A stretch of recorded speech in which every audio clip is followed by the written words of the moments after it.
Imagine a life where you're already dead. No, not in the physical sense, but in a way that transforms your existence into a profound journey of self-discovery and spiritual awakening. What if I told you that to truly live, you must first die before you die? This is no ghost story or sensationalist headline. It's an ancient, mind-bending concept that holds the key to unlocking the deepest mysteries of the self and the universe. In the relentless hustle of the modern world, where we're driven by ego, enslaved by attachments, and imprisoned by false identities, the notion of dying before you die is nothing short of revolutionary. At first glance, the notion of dying before you die may seem enigmatic or even morbid. After all, isn't life about living to the fullest? But herein lies the paradox. It is through this process of surrendering the ego, shedding attachments, and peeling away false identities that we come to experience a life more vibrant and authentic than we could have ever imagined. Our ego, always watchful to protect us, tends to cloud our genuine essence. It builds a stronghold of identity, shaping our perception of who we think we are, isolating us from the extensive, interwoven network of life. It recounts tales of our victories and losses, continuously supplying us with judgments and cravings. But the concept of dying before you die calls for deconstructing this fortress piece by piece. It entails recognizing the ego's true nature, a complex illusion, and summoning the courage to let it fade away. It's not a physical demise, but the passing of the fake self that has taken shape over a lifetime. Picture this process as gently dismantling the walls of a fortress you've constructed around your true self. With each brick removed, you unveil a bit more of your authentic nature, allowing it to shine through. This act of self-discovery is akin to peeling away layers of an onion, revealing the core essence hidden beneath the facade. Beyond the ego, we grapple with attachments that tie us to fleeting pleasures and material possessions. These attachments bind us to the roller coaster of life's ups and downs, leaving us at the mercy of external circumstances. Dying before you die necessitates a profound reckoning with these attachments, the willingness to unshackle yourself from their grip, and the recognition that true freedom arises from detachment. As we journey through the depths of our attachments, we begin to glimpse the radiant core of our being, unburdened by the weight of possessions and desires. It is here that we encounter the first whispers of our true nature. Part of our human experience is adopting various roles and personas. Examples of these are a friend, a parent, a professional. While these roles serve a purpose, they can also become masks that obscure our authentic selves. Dying before you die invites us to strip away these false identities, to lay bare the essence of our being beneath the layers of societal expectations. In doing so, we uncover a profound truth. Our individuality is an illusion. We are not separate, isolated entities, but interconnected threads in the tapestry of existence. The boundaries between self and other blur, and a sense of unity emerges. Now that we've looked at the basics of dying before you die, let's begin the complex journey of transformation. This path isn't easy, but it's for those seeking to better understand themselves and connect deeply with the world. As you peel away the layers of ego and attachments, you may encounter what mystics and seekers have called the void. It's a place of emptiness, a vast expanse where the familiar constructs of self and identity dissolve.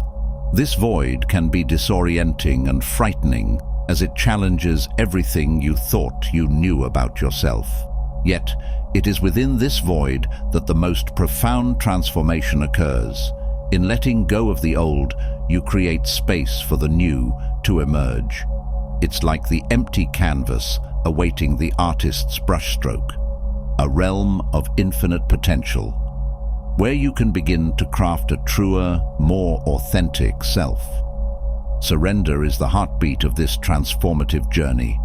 It's more than merely giving up. It's an active decision to loosen your hold on the belief that you control everything. When you surrender to life's current, you connect with a higher wisdom, a wisdom that weaves the threads of existence into a beautiful tapestry. Letting go is an expansive art.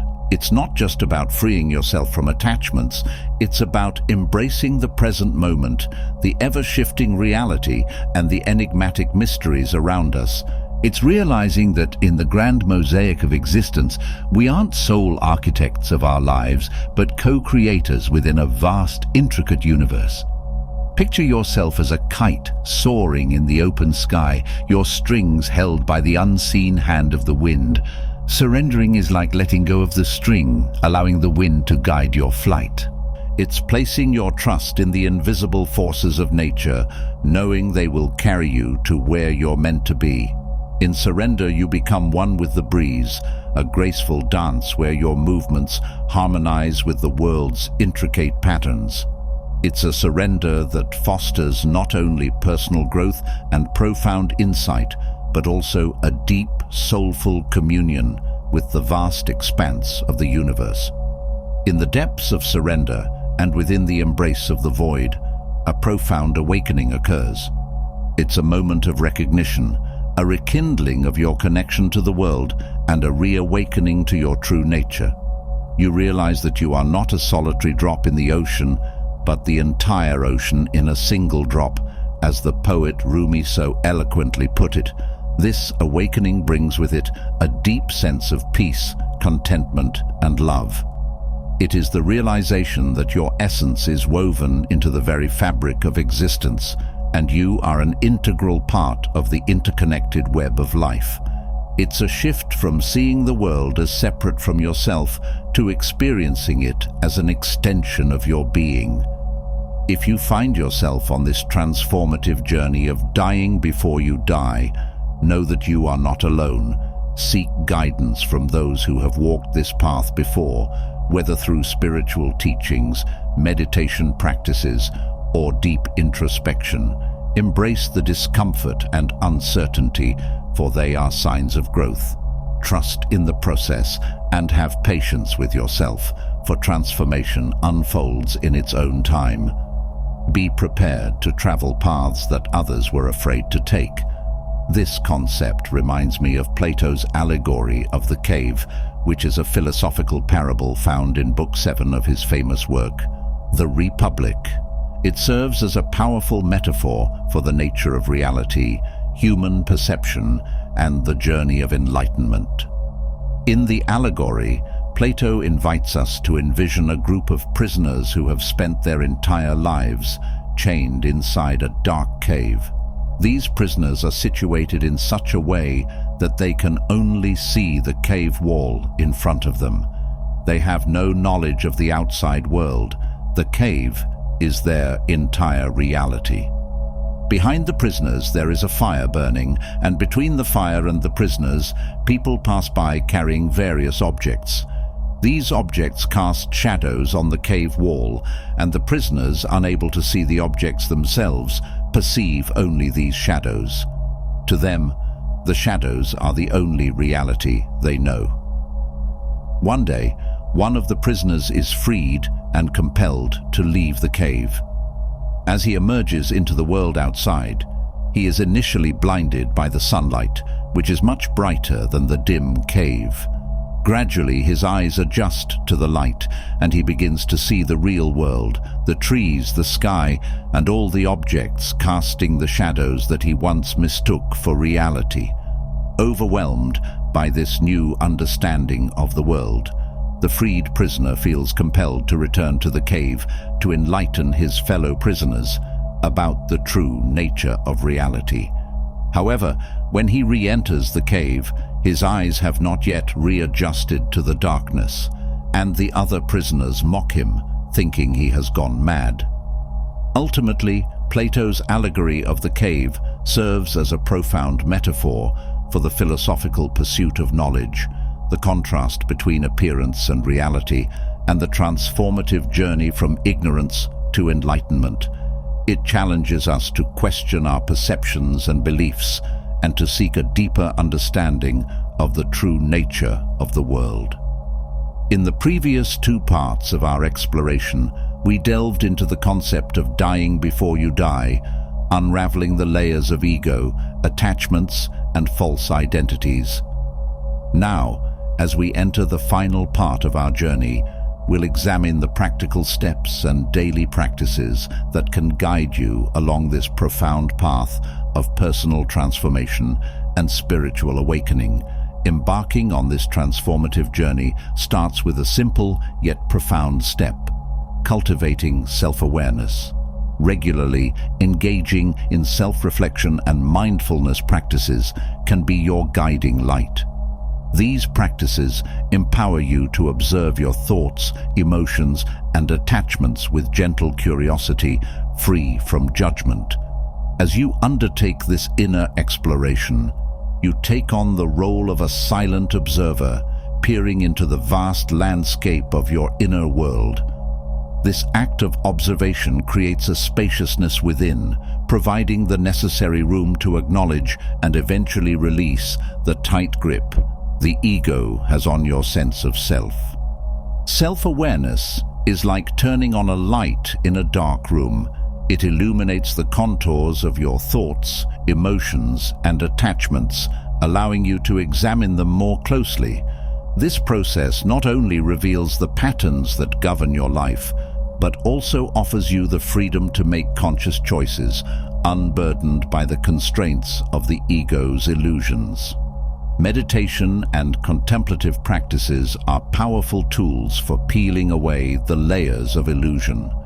These practices can take various forms, from focused breathing and mindfulness meditation to self-inquiry and contemplation of profound questions. Through these practices, you can explore the depths of your consciousness and uncover the truth that lies beyond the ego. As the wise philosopher Lao Tzu once said, "The journey of 1,000 miles begins with a single step." Our journey towards dying before you die is akin to this ancient wisdom, where each step leads us closer to profound transformation. Imagine, if you will, the parable of the Good Samaritan, a story that has resonated through the ages as a testament to the boundless potential of compassion. In this parable, a traveler, injured and abandoned on the side of the road, is ignored by those of his own community, but is offered a lifeline by a stranger, the Good Samaritan.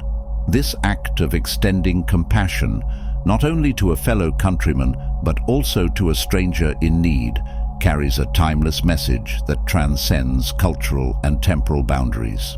In our own lives, we can emulate the profound kindness displayed by the Good Samaritan by dissolving the barriers of ego and separateness. When we recognize the interconnectedness of all beings, we discover that their struggles and joys mirror our own, much like the reflections in Plato's allegorical cave.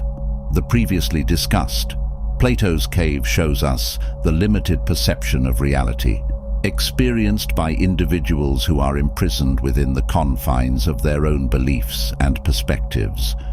Just as the prisoners in the cave mistake the shadows on the wall for reality, we often mistake our ego-driven identities for our true selves. But when we venture beyond the confines of this cave of self-imposed limitations, we step into the light of interconnectedness. Love, as taught by Christ and other spiritual teachers, becomes the bridge that unites us with the world. As we cultivate compassion for others and ourselves, we follow in the footsteps of countless sages who have found wisdom in the depths of their hearts. Challenges and setbacks, reminiscent of the trials faced by Sisyphus, are not to be feared but embraced. They are the crucibles where the ego's grip becomes most apparent.